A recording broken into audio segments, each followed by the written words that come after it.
Hello, welcome to another edition of the Mr. Lewis Mini Lecture. I am Chad Lewis, pastor, teacher, and author, and today we're going to talk about biblical inerrancy.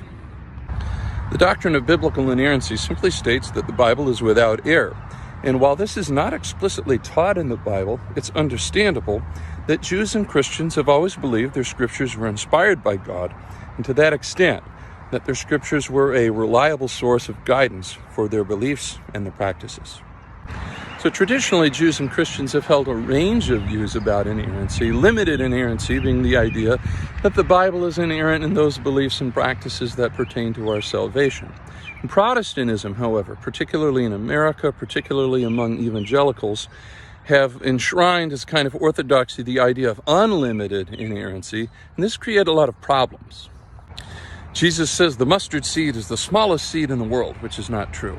There are two accounts of the death of Judas in the New Testament, which cannot be easily reconciled. The Gospels put the events and words of Jesus in a rather different order. Can't all be true.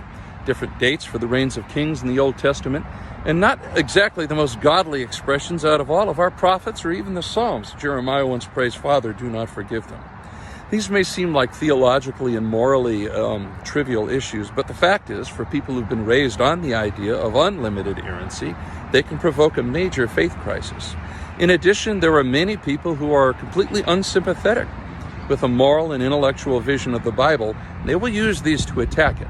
So it's not surprising that a great many Christian leaders do not want to touch any of this with a 20-foot pole. They don't want to rattle the faith of the faithful, and they do not want to put a sword in the hands of their enemies.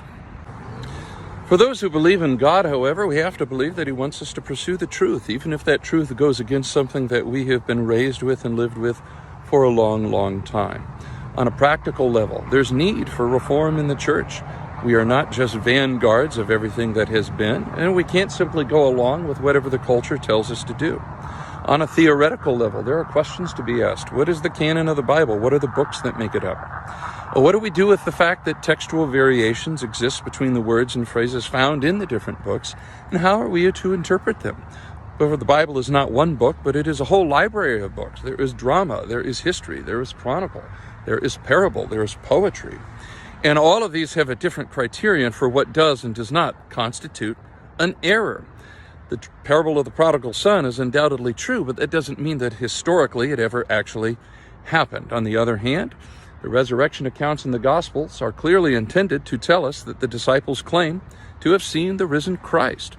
So how are we to interpret all of these different passages will require that we not approach the Bible naively, but critically.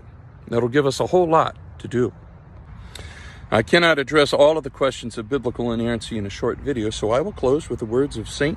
John Chrysostom all the way back in the 4th century, that the Bible contains the teaching solidly, faithfully, and without error of all God intended to put there for the sake of our salvation.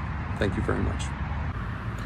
Remember, you can listen to my sermons for free online at newtempleec.com. For all you readers out there, buy my book, Norman's Descent, on Amazon or Barnes & Noble.